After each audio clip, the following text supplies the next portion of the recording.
What's going on, everybody? We are back. We got episode number 71 of the Club and Sub podcast tonight. As usual, we're brought to you guys by betonline.ag for a 50% bonus up to your first $1,000 deposit. Use the promo code CLUBSUB. Tonight, you got me, John at MMA Fox, and Lags at Lags_the Capper. Luke is on the way back from a business trip. He might jump in midstream. We'll see. And C is working at a bar. And he also might jump in midstream. We'll see. But for now, and possibly for the entirety of the show, you'll have me and Lags taking you through a card that I don't really love. But then again, what do I know? I loved last week's card, and I got fucking wrecked. So, hopefully this goes a bit better than that did. Guys, if you like the show, please drop a like and subscribe. We'd appreciate it. We could all use a little love after our last week. But, yeah, hopefully this week will go better. So, gonna hop right into it. Lags, start with you here. First fight of the night. Da Unjung, Kennedy and Sejiku. What do you think? A lot of people were talking about Song Yadong, Julio Arsei, Chaos Williams, Miguel Baeza. Those are the big fights tonight. Honestly, this curtain jerker, I actually love this fight. I actually think it's gonna be super entertaining. And at first glance, I was really liking the over 2.5. I think both these guys are fairly durable. But looking at it again, Kennedy's defense is pretty shit, to be honest with you. And even though Jung's output's not great and whatnot, I do think Jung's has him covered pretty much everywhere here, and I do think he has a grappling path if he chooses it. But the fight with Sam Alvey is just such a bad look in hindsight. Rewatching that, it's just such a close fight. You can't really be having that. So it's a pass for me because really I would like to see both these guys have solid 15-minute performances because we just haven't really seen that in the UFC. Yeah, I mean, I agree with you that it has the ability to be absolute fireworks. I'm kind of with you that the over was interesting. The goes the distance is interesting, but I was expecting to get plus 150, plus 185 on it for a 205-pound fight, and instead it's minus 125 for goes the distance, which again, I don't think that's awful, but if Jung doesn't proactively grapple, it means they're just going to swing bombs at each other. And I think both guys hit. I think Jung does hit hard, and I think Kennedy hits reasonably hard. Plus, Kennedy just pushes a crazy pace that we don't really know if Jung's going to be able to keep or not. So that's it's not a good enough number for me to get involved there. Honestly, on the money line, I kind of lean Jung, but kind of what I touched on. It's we haven't, other than the night fight where I think Jung did what we did not expect him to do and just came out and grappled him to death. Jung's really been a kickboxer, and maybe he's going to come out and grapple here. And if he does that, he's probably got big favorite upside, to be honest.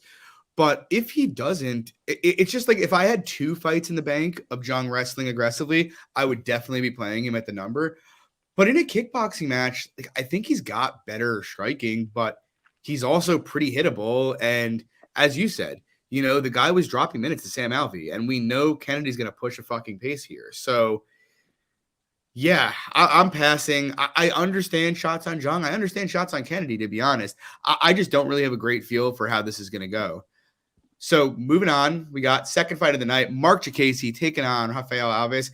I actually bet Jacasey here around minus 160. I don't think the current line is awful where it is right now, which is anywhere, it's around minus 185, minus 180, minus 190 in spots. But, I'm not in love with it. I'm not in love with the play in general. I only have a unit and a half on it. And, I mean, my basic thinking here is, look, I don't love Jacasey, but what does Rafael Alvarez do well? He's got a great guillotine. He seems to be fast and hits hard. He's basically an athlete. That's what he does. He athletes people when he wins. The thing is, in this particular matchup, he's fighting a better athlete. Mark Jacasey is a sick athlete himself. And unlike Alvarez, Mark Jacasey does do a few things well, and he's pretty durable. And so, Alvarez is very, very low volume, and Jacasey's reliable to throw leg kicks. I pretty much don't see a scenario where Alvarez wins minutes consistently unless it involves hurting Jacasey, which kind of leaves him with, he could hurt him and win a decision that way, but that's really the only way I can see it, which means he has to finish him otherwise. And Alvarez doesn't have many KOs in his career, believe it or not. Now, I don't know if that's because he's always jumping on guillotines, but didn't knock out many guys regionally. And yeah, he stunned Ismagulov in his last fight, but didn't really get close to getting him out of there. And, people talk about that and then don't mention that 20 seconds later, he got put on his back and just got smashed for the rest of that round. I watched Mark Jacasey eat bombs from Rafael Fiziev and Nasrat Hakparas pretty fine. I'm not saying Alvarez can't knock him out, but I don't think it's very high percentage, especially with how little he throws. Jacasey could obviously dip his head into a guillotine, but ultimately, it's hard for me to not have Jacasey in like the 70% range here. Lags, what do you think? See, for me, it's just like I don't really disagree with anything you said, but like I think the line's about right. I just don't love the output, don't love the wrestling game from Mark, but it's like the same thing like what you said with Alvin. It's like what to love about him really. It's like you just out athleting people, like he could catch him, finish him, but if this goes 15, I heavily favor Mark. Yeah, agreed. Moving on, we got a low-key banger in the women's flyweight division. We got it's sad our boy's not on here. Dude, I know, man. And this fight's awesome. We got Lana Jojo, Courtney Casey. It's gonna be a fucking mess. But what do you think, Legs?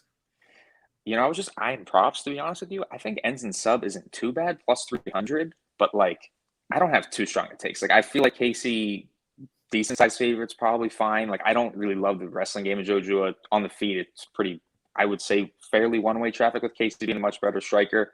But yeah, minus 250, minus 260. Yeah, I mean, I can't really lay that with Casey. Yeah, honestly, like I think this is gonna be a banger if they stand at all, and that's kind of my concern. Because to be honest, if the line got back down to minus 200, I might lay it with Casey. She's fought a much better level of competition. She is much more proven. She's the much better striker. She's much better defensively. She hits harder. She throws more, and even in terms of submission grappling, I think she's probably the better submission grappler. Like. Casey has a lot of what I would check to make a minus 400 against Jojo. The problem with Casey, though, as usual, and why I don't have her minus 400 is her tendency to tip over at a gust of wind. So it's like I agree with you, Legs. Like I don't really rate Jojo's wrestling either. And if Courtney Casey had showed me any willingness throughout her career to actually attempt to defend takedowns or just get off her back to actually work up instead of throwing off arm bars, I'd be on her big here, to be honest, at the number. But she doesn't do that. Instead, she gets taken down. She looks to hit an armbar. Maybe she'll catch a sweep. But I've just seen it way too often. You remember you cashed out at the Jillian fight last year. It was like, I thought, she's not going to actually try to attempt armbars against Jillian. She's going to try to work up. Nope. She decided to do it against a girl with a heavy top game, and she got smashed. It's just such a huge hole in her game. It's so hard for me to lay this level of juice there. But with that said, I do think, Casey ITD, well, you can get plus 330 at DraftKings. I don't think it's great anywhere else, like plus 260. But over plus 300, I don't really think is a bad price, While they're on the feet, they're going to swing, and I think Casey does hit heavier than her, and Jojo is hilariously hittable. And even on the mat, if Casey gets on top of her, that might be the fight. Now, I don't expect that to happen. But on the bottom, like I said, it's a huge hole, but she is trying to finish the fight the whole time. So Casey's going to give you herself to finish the fight wherever it goes. So I actually think that could be a decent look. But I lean Casey, but no play, at least as of yet. Moving on, Lag, start with you here. We got Sean Woodson taking on Colin Anglin. What are your thoughts? Don't have much thoughts, to be honest with you. I don't really love Anglin's game at all, to be honest with you. Not a great wrestler, not a great pressure fighter, to be honest. And that's kind of what you want in a guy to fade Woodson. So yeah, I don't know. I kind of like Woodson here in this spot. Yeah.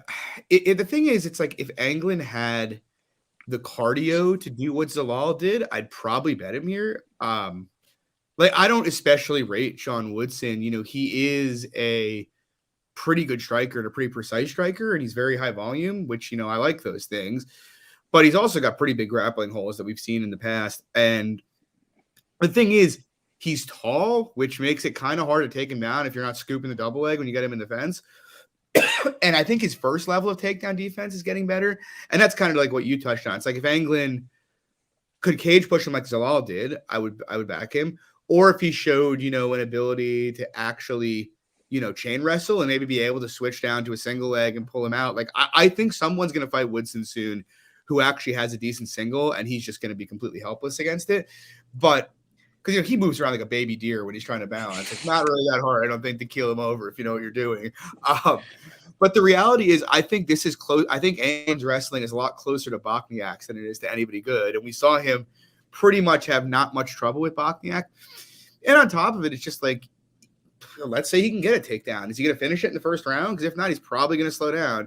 And so like I guess, come down on the side that it's probably wide, just because I don't trust Woodson against someone who's going to grapple. But it's not really, I'm with you. Like, I don't really rate England much at all. And it's not something that's overly tempting to me, to be completely honest with you. Moving on, we got Cynthia Calvillo taking on Andrea Lee. And I'll be honest, I'm kind of interested in Andrea Lee here. And I know that kind of goes against, all the narratives behind both of them for their whole careers.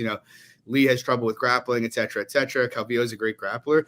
But I kind of think, the entire thing lacks context, right? It's like, let's go back a couple weeks ago when people were talking about Lupe Godinez was going to out-wrestle Luana Carolina, which I thought would happen too, to be honest.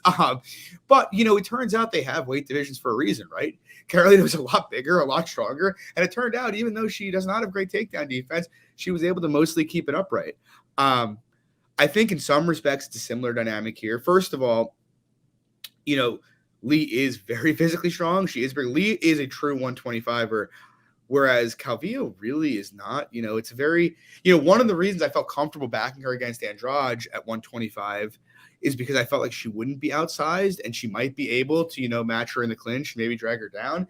But she is going to be outsized here. On top of which, even if she gets Lee down, Lee's been held down before. But, if you watch the Roxy fight, she gets taken down in round 3, late in round 3. She gets up and then gets taken, it's kind of tripped down again, and she's just totally gassed out at that point. Other than that, she mostly has done a pretty good job of working up to her feet.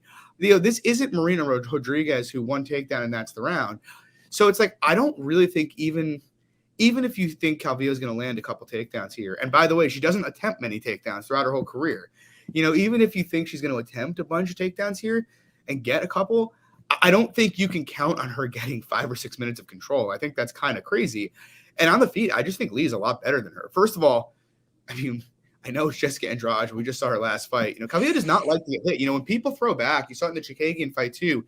When people throw back at her, volume stops coming. And when her volume stops coming, she has trouble setting up her takedowns. And Lee is going to go forward. She's going to throw combinations. She's a much better boxer, a much more diverse striker in general. And, look, Lee has some IQ issues, but she's a fucking dog, man. Whereas Calvillo, we literally just saw her quit on the feet, and that fight was 5 weeks ago too. She took huge shots in that fight, did a full camp, and now she's doing another camp and coming in here to fight Lee. I think Lee should be a slight fave. I'm probably going to bet her here. What do you think, Lags? So to be honest with you, so you touched a great point at the end there with this only being 5 weeks ago from her getting knocked out, which is kind of a big reason why I'm not really looking more on Cynthia here. And I like her in this spot, like you said. She has to come with a wrestle heavy game plan here. And I think, to be honest with you, I think it is a little bit closer on the feet, though. Like you said, with Lee's IQ, it's tough to trust her sometimes too. But again, you're getting pick 'em odds here. I think this is a close fight nonetheless. But I really think that either way, 55% on either side is pretty justified. I'm not really racing to bet either side here, but I like Cynthia here. She comes with the wrestle heavy game plan. Yeah, that's a fair point. We'll move on. Going to start with you here. Thiago Moises, Joel Alvarez. What do you think? I think it's a pretty binary fight, to be honest with you. I think that Thiago, I think obviously Alvarez is pretty robust here in this spot. I think Moises, much better striker here. I think that he could obviously land for 15 if he wanted to. I don't think there's much danger there on top. But minus 260 is tough to trust. Thiago doesn't have a ton of output on the feet. Yeah, I largely agree. Again, it's another one like the Casey fight. Had I gotten to one of the early numbers, I might have laid the minus 200 or minus 190 on him. I don't really think Moises guillotine or Alvarez guillotining him or subbing him from bottom is a very live outcome. And I do expect if Moises wrestles, he can probably get him down and likely hold him down, but I don't really trust Thiago. I don't trust him to necessarily go to that game plan. And even though I think I'd favor him on the feet, I do think Alvarez, he could pace him in theory. Alvarez does throw a lot and Moises doesn't really. But yeah, I do think Moises is the side. Look, like I said, he's not getting subbed. I actually think he's got some submission upside himself here. It's just, I think the length is interesting, to be honest. On the feet, Joel's got a 7-inch reach advantage too. So yeah, he's a big fucker, man. I'd be surprised if he makes weight too. Yeah, we'll see how this goes. Dude, the thing is, it's even at 250, I'm tempted to bet it, right? Because I'm just I do think if Moises takes the right approach, he's got minus 600 upside here.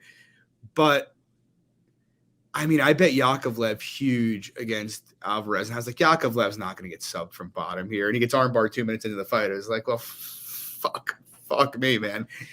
So I don't expect Moises to get subbed. He's obviously got better jiu-jitsu than Yakovlev does. Yeah. I don't really – you got to put him at minus 350 to bet him here. And that's kind of hard to get to, I think.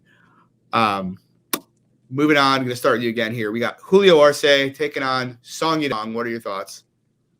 Like I touched on, start of the card here. This is easily probably one of the better fights of the card, and which makes it, one of the tougher fights on the card to call. Lags?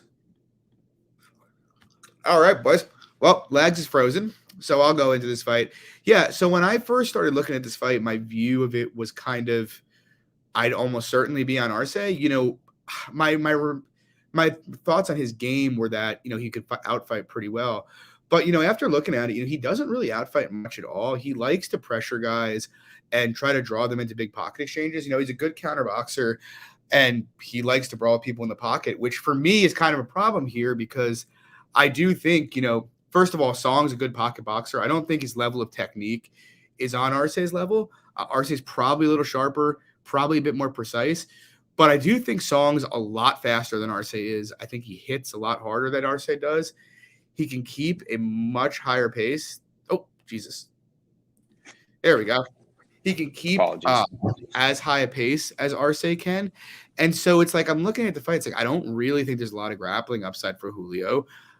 I mean, he can win minutes on the feet for sure, but I think most of the finishing upside is in Song's side here. And I don't think he has his normal speed advantages. And so the technique advantage for Julio is enough so that I wouldn't make Song like a crazy favorite, but I do think the line is broadly right at like minus 150. Lags, what do you think? Yeah, I was going to start off with saying that I actually like Song here to be a little contrarian because I know you liked Julio a little bit in this spot.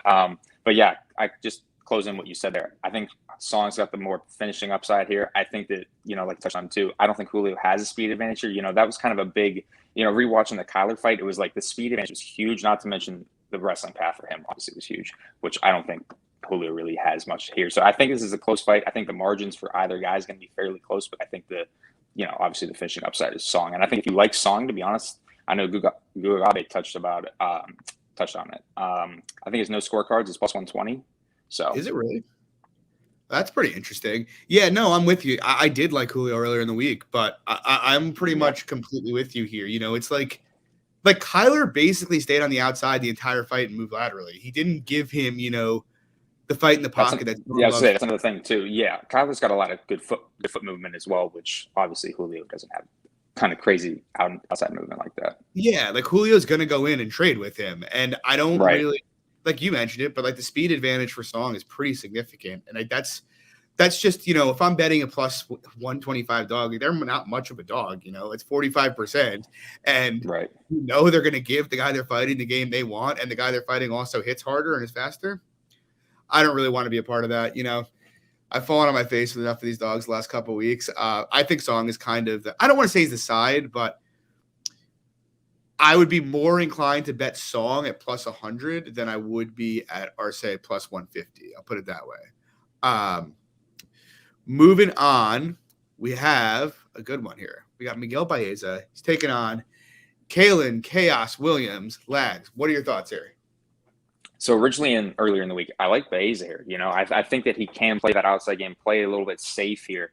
But at the same time, the dude is so hittable. Like rewatching the Pons fight, it's so bad. Like his defense really just crumbles. Like second, third round, and Pons just starts coming forward at him. So like, could Williams knock him out? Sure. And that's kind of why I was sort of leaning the under 2.5 because I do think that Baeza does have finishing upside. I think if he takes a grappling heavy path, I think he could sub Williams. But at the same time, like if it stays on the feet, like I don't think Baeza finishing Chaos is super live. Chaos seems super durable. So I think the line is about right. Kind of similar to the Jacasey fight. Like I think Baeza minus 140, minus 150. I think it's about justified. Yeah, I went into tape with similar thoughts. Like I'm probably going to play Baeza here. It's a crazy overreaction. But then it's like you watch it and like I agree. If you told me Baeza was going to attempt 6 takedowns, I would smash his line here, right? But that's not really his game, even though he's looked pretty good when he has grappled. But there's also not a ton of footage. And on the other side of that too, Williams' footage on grappling is pretty bad, but his footage in the UFC grappling is pretty limited, and his regional footage was a long time ago, so there's still some questions there. And standing, it's like Baeza should chew his leg up, right? You would think so in this fight. But also, we just watched the Pons fight where he did chew his leg up for a round, and then Pons realized, oh, I can go forward with impunity here. He's not going to throw anything back on me if I stay in his face. And you saw the volume of his leg kicks drop off a cliff in rounds 2 and 3 in that fight once Ponzinibbio started going forward. And so I'm not really buying that. I mean, we see Williams. Like, Williams' game is pretty much a counter blitz game. That's why the Pereira fight was pretty much so low volume. He wants you to go first, which Baeza wants to go first, and then he's going to blitz forward. And Baeza, again, it's one of these things. It's like if he had showed some kind of counter boxing game, because Williams, as you mentioned, is extremely hittable when he goes forward. But I don't see, Baeza doesn't really try to counter at all. And that's really kind of part of the problem. He prefers to kind of just, back up straight up with his head pretty not moving, not pretty motionless. And that is the kind of thing that's going to play right into Williams' hands here. So it's like, if Baeza stands with him, I think this is a pretty close fight. I honestly almost lean Williams, and not on technique. I think Baeza is a much more polished striker than Williams is. The problem is just, I think what Williams does has a good chance to work against Baeza. Plus, the retarded optics of Williams throwing strikes is just like the Semelsberger fight. I thought there was a pretty good argument for Semelsberger winning the fight, but Williams just throws a million strikes on those blitzes, and it works optically for the judges. And, so I look at that, and I'm like, I think Williams is more likely to KO him too. So, I mean, those are my thoughts. I can't bet Williams, though, if I think Baeza attempts 5 takedowns and he washes him, So, I don't know. I think it's a fun fight. I think if it stays standing, it's going to be a fucking banger. But if Baeza grapples, it might just look easy. So, no bet for me. I actually think I do give a bit more credence to the under. Yeah. I don't know if I'll play it or not, but I'm thinking about it just because, if they're standing, they're going to be throwing a lot of strikes at each other, right? And you have the sub path too for Baeza. Right. So it's like, can he finish Williams? Maybe not, but he hits hard enough that, if he clips him 50, 60 times, there's a good chance he's going to hurt him at some point, right? So. And the leg kicks too. Yeah, and the leg. I mean, if Williams ends up with a crippled leg 3 minutes into the fight, he probably doesn't make the final bell. So, yeah, I think that's an interesting spot, Lags. I really do. Yeah, and I think doesn't go might be plus money if I'm not mistaken. If it doesn't go the distance. Let me check that out. I'm on Best Fight Odds right now. So the fight doesn't go. It was minus 175. Oh, I read those backwards. Okay, that makes okay. Yeah, the under 2.5 minus 125 on dots. What? Actually, that makes sense. I'm an idiot. Okay, just ignore me. Okay. I was looking at that earlier and I was like, huh. Plus 125. That would be interesting. Yeah. Oops. I smoked too much before we got on here. Moving on, we got Felicia Spencer taking on Leah Letson. It's kind of like a weird fight. And, my initial reaction to, looking at the lines when they came out was should Felicia Spencer be minus 300 against a warm body? Just seriously, what the fuck? As someone who bet Felicia Spencer in her last fight, actually, I think we both. Me too. We both did. Yep. It's funny because, yes, I think she fought like an idiot in that fight, but also, just kind of taping her back for this. I'm like, oh my God, what? Her wrestling is so bad. Why did I think she was going to hit takedowns there? She doesn't wrestle that much. Her wrestling is more brute force than any kind of real technique. And her striking is really terrible, to be honest. What I will give her credit for is she's fought and beaten much better fighters than Leah Letson has. Leah Letson actually seems like a reasonable striker. It wouldn't shock me if she was better than Spencer on the feet here. The problem is, I think Spencer can probably get her down whenever she wants or press her to the clinch. And even though Letson's going to get up, she'll try to work up Spencer's level of jiu-jitsu. The thing is, once Spencer gets the fight down, she's very good on top. That is where she's good, you know? And so it's Letson tries to work up, but she's never had somebody on top of her in her career like Felicia Spencer. So it's I don't know. I'm not overly interested in Letson. I see the angle. I could never bet Spencer in this spot. But Yeah. yeah, Yeah, there's no way you could lay 3-1, I think, on Spencer. Pretty much ever. No. Yeah. But I'm also like, it's like if you bet Letson and she just gets finished in 2.5 minutes, like you shouldn't be surprised either, Yeah, What do you 3-year long think? layoff. Yeah. Well, that's the other thing, right? I mean, I think she had a bunch of health issues. Right. Yeah. So I think it's just to be honest with you, I think it's weird spot on the card. Like, are they just trying to promote Spencer up on here? Because like, how are we having this on the main card as the third fight to the top? They're promoting the rematch with Nunes. I don't know. They're gonna see if Amanda can finish her this time. The rematch with Norma, see if she actually wrestles this time. Oh God, fuck off! Kidding. Dude, that made me so sick. It's really like, just looking at it before we move on, it's really such a bummer. Like, there were a lot of like pretty good fights on this card that got canceled. Daukus deletes. Daukus Holland also.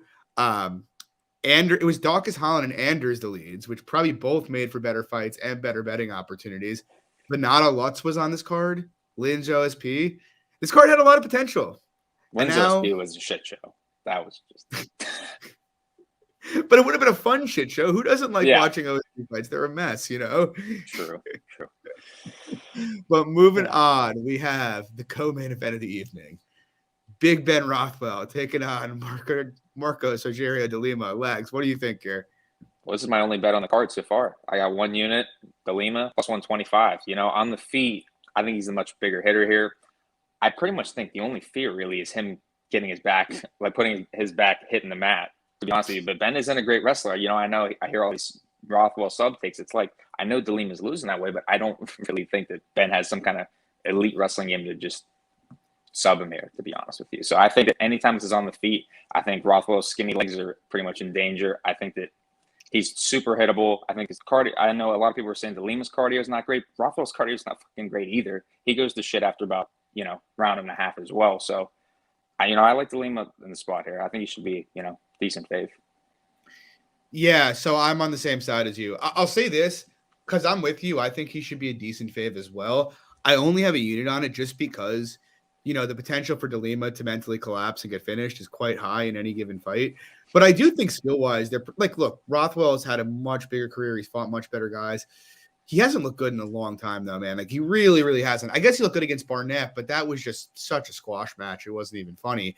He looked okay in round 1 against Tybura, but completely punched himself out and then got dominated the rest of that fight.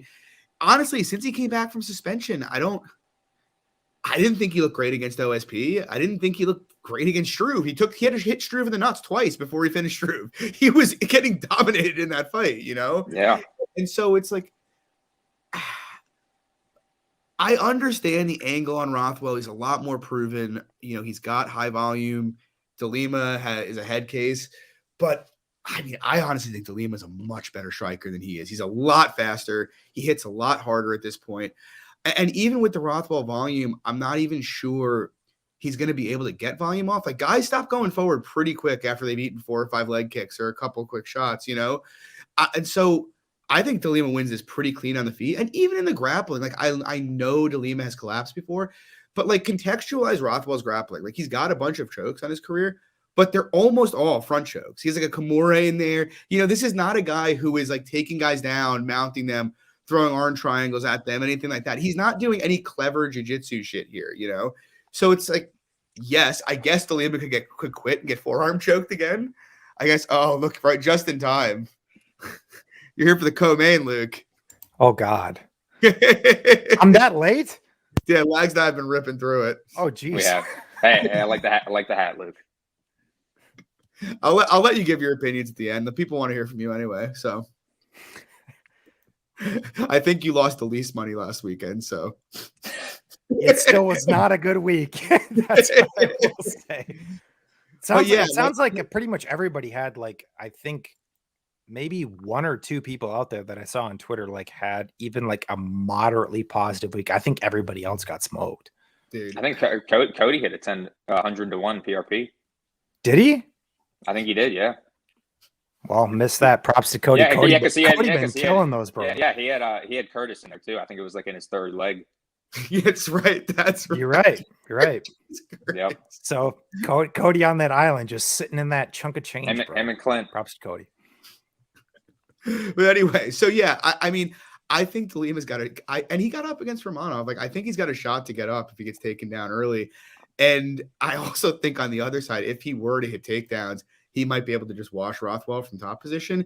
So yeah, I mean, I have him as a slight favorite. You know, the potential for collapse is certainly there. The potential that Rothwell gets on top of him and he just quits is certainly there. But I'm fading Rothwell at this point. Luke, I think you do have a contrarian take. So what is it? I like Mr. Big Ben here. Not by a big amount by any means.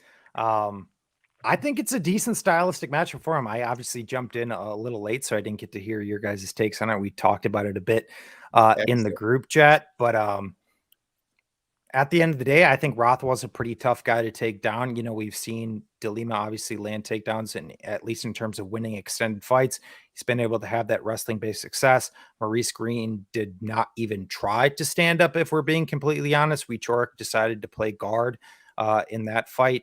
Obviously, you know, Rothwell getting taken down in his last fight by Tabura in the third, getting 10-8'd. That is not a great look coming into this matchup, as it's the most recent available fight we have for Rothwell. I concede that, but over a very, very large sample size, the last guy to do anything remotely close to that to Ben Rothwell was like Cain Velasquez in like 2012 or 2013. I just don't think we've seen that from De Lima to suggest that he can do that to Rothwell, at least at like a high clip. I'm not saying it's impossible. I'm not saying it's out of the question. I'm just saying, can he do that and also do that round over round against a guy like Ben Rothwell? I'm not really convinced. I just don't think there's a strong evidentiary basis for it for me personally. I also think that Rothwell is the better submission grappler in the fight. I think you did touch on it right at the end that De Lima did get choked out with a forearm choke. We were kind of going back and forth about that in the group chat. And I'll be the first and foremost one to say that I actually did have a play on De Lima against Romanov.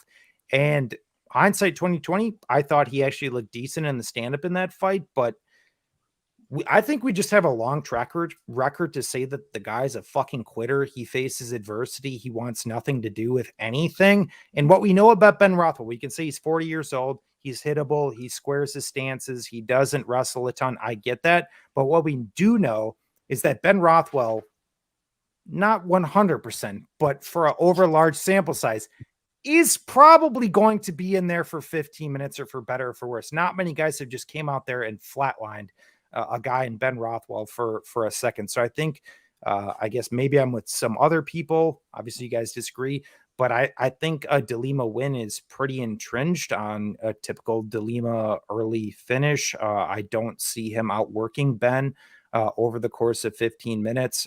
There just is legitimately no evidence to suggest that he can go out there and out kickbox Ben Rothwell over 15 minutes. If he does, I'm not saying it would be out of the question or it would be like overtly shocking because of how hittable Rothwell is. But at the same time, in a long track record in the UFC for De Lima, we just haven't seen that. And he's fighting a very battle-tested guy in Rothwell. So I was willing to get involved. I laid Rothwell's money line for 1.6 units at minus 153. Before we get into the main event, Luke, do you want to like highlight any of the other plays that you're making on the cards? Because Lags and I did not have a lot to offer bet wise, and this main event's minus 700. My only bet is on De Lima. So that's all you got, Legs? Really? Yeah, at the moment. I just had De Lima and Casey. Yeah, wow. I might be adding the Baeza under. I think John might be as well, but outside of that's about it. This small week for me. I guess I do have a few more plays. I did play Da Un Jung this week. I completely I botched this line like horribly. I played him, I think, minus 133, and he's now at like pick'em. Pretty much the whole market came in on Kennedy. My large reasoning is I just don't think if you watch Kennedy over the years, like one thing I will give the kid credit for 100% is that the dude's proven he's tough. You know, he has no quit in him. He's got cardio. He's got durability. But I also think at the UFC level, that shit just catches up to you. You can't play the comeback type of kid. over a large sample size. And I think Da Un Jung's actually a pretty underrated light heavyweight. The guy comes forward. His pace is pretty consistent. He hits pretty hard. He's shown offensive wrestling competency. We saw that in the William Knight fight. We saw it back on the regionals for him again. Granted, Kennedy has proven to be a tough guy to take down and hold down, but nonetheless, we have seen him drop minutes. We have seen him drop rounds, at least in guys trying to attempt or get into that realm with him. So do I think it's like an overt path for Jung in the fight to, ground Kennedy, grind him, do that? Not necessarily, but nonetheless, I would say if we're looking at outcomes, if this fight does hit the floor, if this fight does hit the cage, who's favored in that? It's pretty clearly Da Un Jung, in my opinion. And you guys have heard me say it for a while as we've been talking about this, or we've been on this podcast for a second. I don't like these long guys who can't use their reach effectively. Kennedy has like an 82 fucking inch reach or an 84 or something like that. And the guy defends strikes at 52%. That's fucking embarrassing. I'm sorry. It just is. I hate that. And I mean, the Holbrook fight was crazy, man. Like, honestly, if he didn't have like mutant durability, he would have looked like plus 1,000 in that fight, to be honest. I mean, he was losing like 85% of the minutes in that fight. Yeah, he was probably Holbrook with 150 strikes in a round and a half. I'd be curious to see what MMA by the numbers has out there. That has to be like up there for maybe not like overall, but like divisional based records. That's got to be like up rounds. There for like. I'm sorry, like a round strike based record. Alberg might have a case for like a record there in terms of strikes. So Alberg landed 146 in 8 minutes. He landed 101 to the head and 31 to the body. Like, what the actual fuck, Yeah, so I guess my take is maybe I'm just on an island in the sense that I'm more high on Da Un Jung overall. Obviously, we have to take in the fight and stylistics 100%. Because I don't think Kennedy can sit there and play the comeback kid, because it's not as if we've seen Kennedy go out here and just put on these complete 15-minute performances over his UFC run. That's just really not been the case. I guess you could say that maybe somewhat against Paul Craig, but not really, because Paul Craig actually outstruck him at distance. If we're being completely honest, and Paul Craig is, not a great striker. I think Da Un Jung's probably, if you throw together power, output, consistency, you can say Alberg obviously came from like a credentialed kickboxing background. I get it, but still, kid was like very green in MMA. I think only like 3-1. If we're putting like all of that into the soup, I think Da Un Jung is the best fighter that this kid has fought. Da Un Jung, once again, tough guy. I mean, you can say you look like shit against Sam Alvey. I get it, but once again, Sam Alvey plays the back foot, plays kind of that counter range-based game, which definitely gave Jung some issues and some troubles. But if you put that into the soup of Kennedy, it's not really how Kennedy plays. As touched on, dude defense strikes at 52%. He's not a guy sitting there playing a counter-based game. So I don't think there are many parallels there. I think Jung is the better striker. If this fight does hit the floor, if there are some cage-based exchanges, I think Jung is the better fighter. I don't understand the line move at all. I like Jung. Yeah, you make a pretty compelling case, to be honest. I'm gonna have to look a little deeper at it. It's crazy. Well, it's crazy to believe. Actually, when this was first booked, it was Jung minus 225 because Kennedy was plus 188 on FanDuel. That's wild. Interesting. Yeah. Luke, do you have anything else you want to chat on before we go on to it? I want to give you the people want to hear it. You sure? I felt like Jojo.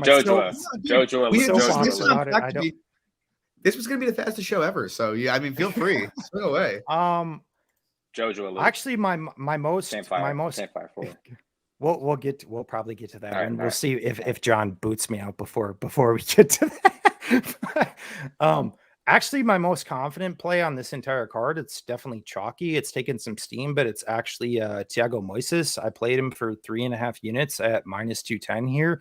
Off the top, I'm not like overtly in love with Moises' style. He's not a guy necessarily out there pacing people over the course of 15 minutes. He's not a guy who's like diving on legs over the course of 15 minutes. But I think there's like a ton of context that comes with Thiago Moises. I mean, the dude has probably had the toughest run that you can say of anybody who's came into the UFC at like 22, 23 years old, like ever. I'm sure maybe some hardcore out there can probably buff me and, you know, throw somebody else out. But like off the top of my head, I mean, this dude has just fought a row of killers, and at the end of the day is 4-3. So I mean, people look at that and say, you know, it's not great, but there's a ton of context there. I mean, the dude had competitive minutes with Bobby Green. I know there's some disagreement on that fight. A lot of people thought Bobby Green won that fight. He did win that fight. He probably did, but I will say there's probably the bigger shots later from was there. Nonetheless, but he still had a competitive kickboxing match with Alexander Hernandez, who's obviously a very tough guy. You know, he's hang tough even in range exchanges with really good strikers. And his Bagulov, you know, despite getting outpointed, I get that 100%. But bringing me to why I think Moises is a great spot in this matchup, I think he has him covered pretty much everywhere. Whereas I have my traditional concerns with, you know, maybe, you know, Moises not landing 4.5, 5 significant strikes per minute. We have not seen any sort of range-based, volume-based tools from Joel Alvarez at all. I mean, do you guys disagree with that? Like, have we seen him like really put out an extended pace? Have we seen him really outwork guys? It's all been very limited. I'm not saying like we haven't seen any good things from him. Like he'll throw some kicks. Right. He's I can long. tell you his actually. I mean, the problem with Alvarez, right, is how little fight time he's had. You know, but if you actually look, I'm trying to pull it up right now, their distance striking per minute. This is actually pretty surprising to me. Moises actually attempts more strikes per minute than Alvarez does. I guess the one credence when he lags brought it up. Alvarez is fucking long as shit too, though.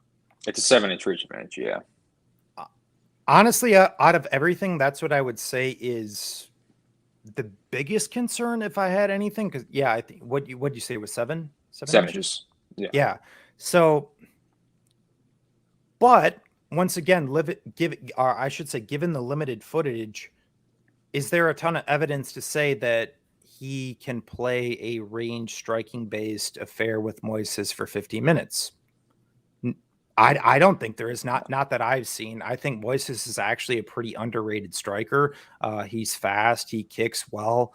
Has some sneaky power, in my opinion. So it's like, you know, do I have like a supreme degree of confidence in, you know, Moises just going up there and knocking him out or outpacing him? Not necessarily, but it's more of like at least in terms of the stand-up, it's like a show me spot for Alvarez. Like, prove you can hang with this dude, because this dude still somewhat hung with Bobby Green. This dude still outstruck in Alexander Hernandez. This dude is still, you know, hung with other really solid, good strikers. And then when you bring it to the grappling, obviously Alvarez, you know, submission specialist, but he's a bottom player. And we know in MMA, it's not a great optical thing to be playing from bottom if you can't lock stuff up, because, well, first and foremost, you don't know if judges are scoring your sub attempts, assuming once again that you can't secure. Obviously he has been over the large sample size, but Thiago Moises is a high level black belt, man. He is very, very good. You know, he's won IBJJF world championships. The dudes went a full 10, 15 minutes with Wagner Hocha, Richie Martinez, guys who are like elite, in Nogi, and obviously in the IBJJF ranks too, guys not getting submitted by high level guys. So it's like, obviously say, Luke, okay, it's MMA, it's a different game. I get it. But I still don't think that really factors much in, as we've also seen him face, you know, some good grapplers in the past too. And we've seen him actually show some good takedown components against Holloway. He is one of only 2 guys to ever take down Islam Makhachev in the UFC, which I think is crazy impressive. You say, oh, Luke, he didn't hold him down. He didn't take him down. But it's like, he took down Islam Makhachev. I still think that is crazy impressive. I actually think he acquitted himself relatively well in that fight, all things considered, to be honest with you. Yeah, and I mean, I guess people will look back on that on the rap sheet and like, all right, he got submitted. Oh, Luke, you're saying this high-level black belt. Oh, he just got submitted in his last. It's like, no, but there's massive, massive context. The dude got cooked over the course of 20 minutes by an elite-level wrestler. He had no gas. He got passed. And Islam is an underrated submission grappler, in my opinion. So you put all of that into the soup in relation to the matchup.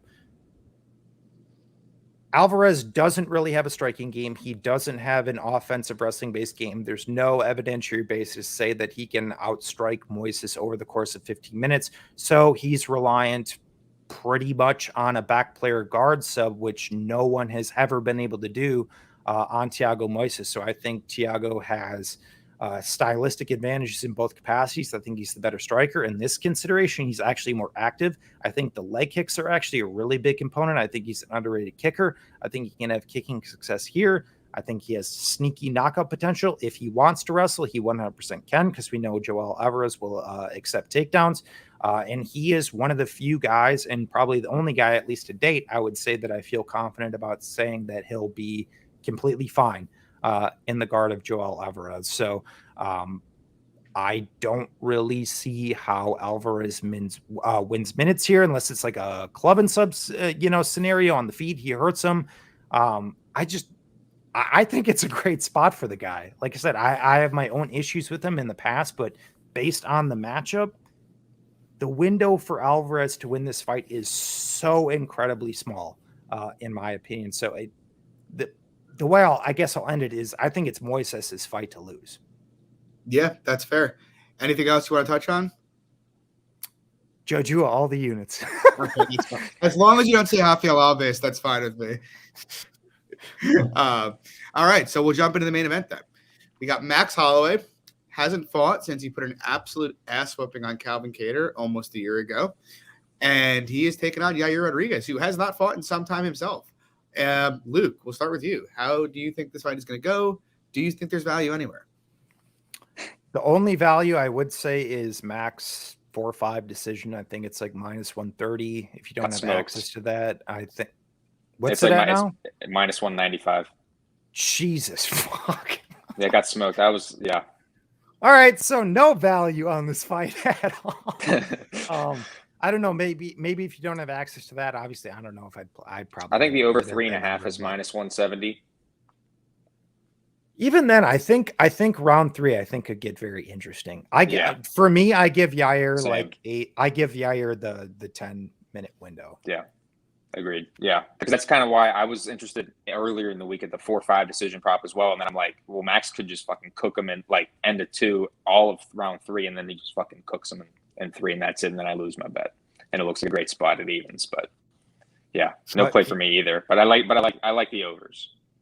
What I guess what I will say is I still wouldn't parlay Max at like minus 800 just because Yair is dangerous. He's going to throw a lot of weird shit. We know MMA shit happens. I don't think it's high percentage in any stretch of the imagination, but still that like archetype at that number one, because I just think it's probably largely correct. It doesn't have any value, but still parlaying against that type of guy, I don't see much merit to that. So yeah, if the 4-5 decision is gone on FanDuel, maybe look to sprinkle individual props like round 4, round 5. So what's crazy, I was looking at that too. What's crazy about it, almost every single round 1 through 5 is almost the same. They're all about 10-1, and like round 5 is 12-1. All right, I know, it's crazy. It's really crazy. Sorry guys, no advice here. To be honest with you, I'll add something real quick, John. I guess to the people who want to parlay Max and to throw him in there, if you want to hedge, Yair by KO is plus 900. If you're looking to do something, I'd be lying if I wasn't slightly getting tempted by the value trap that is Yair Rodriguez here. Will I do it? Let's go. Probably not. But I mean, man, like I love Max Holloway. I blasted him against Kattar. I think he's the second best featherweight in the world, one of the best fighters on planet Earth. But he's also a bit of a chin bully, Like he obviously has his elite cardio and he's an excellent boxer. But the guy, one of the reasons he's able to get off the shots he can is because he's really not afraid to get hit in the face. He gets hit a lot in just about every single fight. And whether you like Yair or not, like I don't think Yair is close to Max's level. But the guy is dangerous as fuck, over the course of the fight, I'd be a little surprised if he didn't have a big moment or two, just with Max's chin. Now, will he KO him? Probably not. But it's just like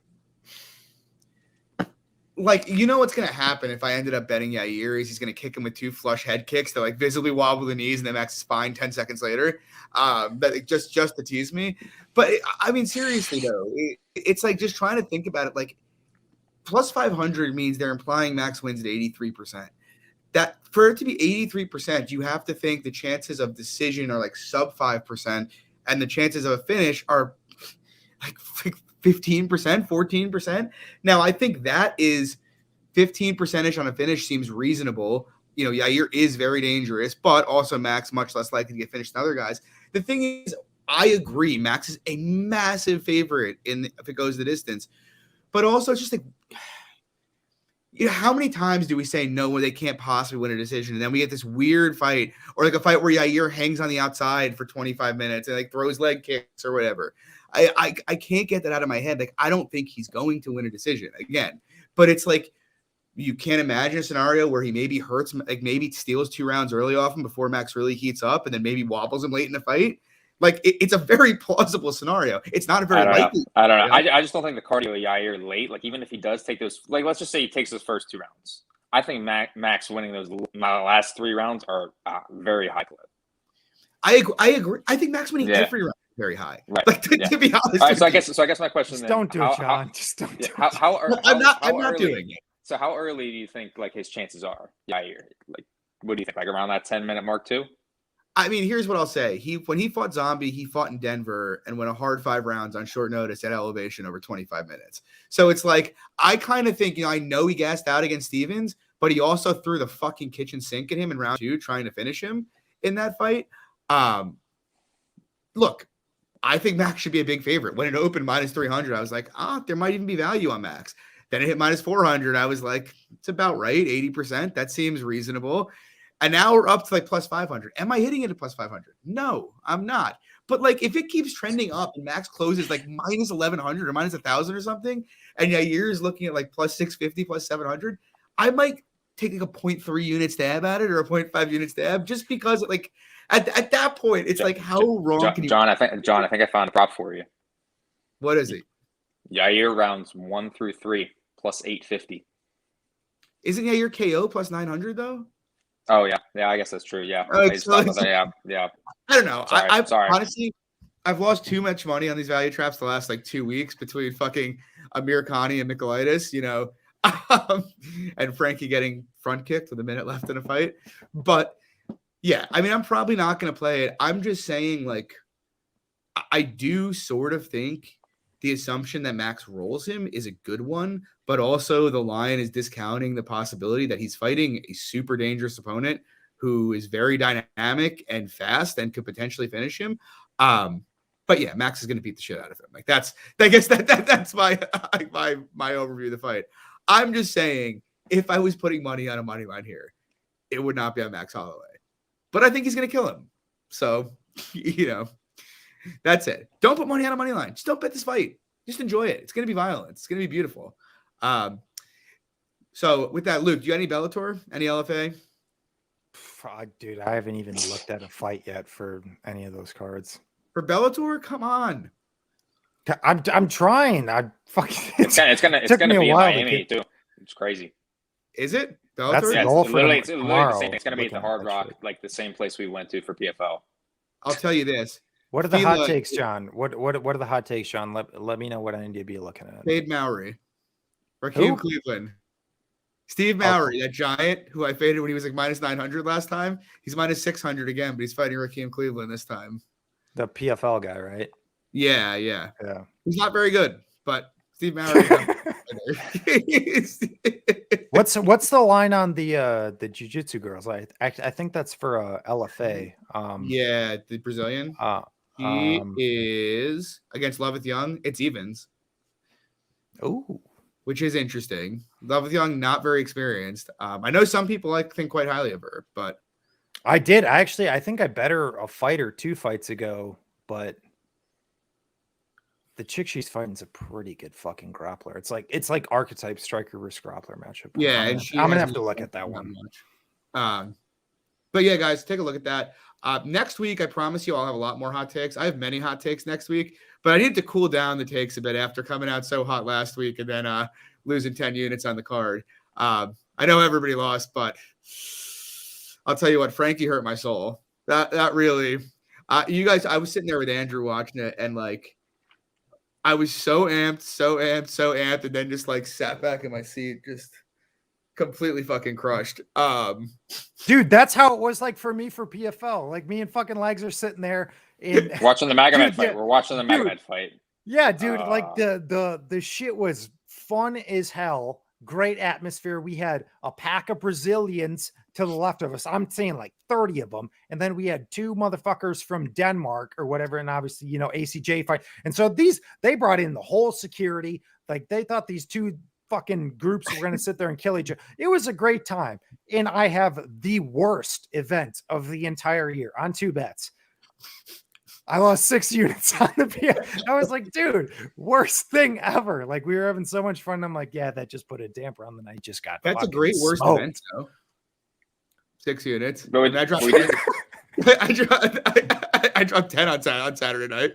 Just saying. I wasn't trying to be a dick. I was just flushed a couple grand down the toilet in addition to the 500 I spent on the ticket. Was it fun though? Did you guys have fun? Yeah, it was awesome. It was a blast. Nice. It was just kind of like it's crazy to like have Ode Osborne be like the only bet that I hit wins, and like hindsight, I'm like that might have been the worst bet I made on the entire card. But also I got completely washed out. So I did see the Frankie scorecards too. Frankie, I guess, was on his way to losing a decision. He was up to he was up 2-0, and it was 1-1 on the other 2. Well, no, he was up 2-0 on one card and it was evens, but he was losing the third. Oh, did you think he was losing? I couldn't really tell. I thought he was outlanding. I was fucking wasted. Yeah, I thought he was losing the third. So I was like, okay, well, if he didn't get kicked in the face, then he loses a split, and I'd probably feel maybe just as worse. But I'd rewatch it, but I just think it would just bring me pain. And that's literally how I felt. Not obviously the same as you, but when I was at a 261 and fucking Weidman breaks his leg. Oh, God. We all lost on that. I know. Dude, I mean, what are the fucking odds though? The last 2 weeks, I have a Murakami plus 275, wipes the floor with Murphy round 1, dies to a flying knee. Have Michaelitis a week later, plus 200, wins round 1, dies to a flying knee right away. Like it's just like back to back. And then Chris Barnett, a 5'8" man, hitting a spinning wheel kick on a 6'3".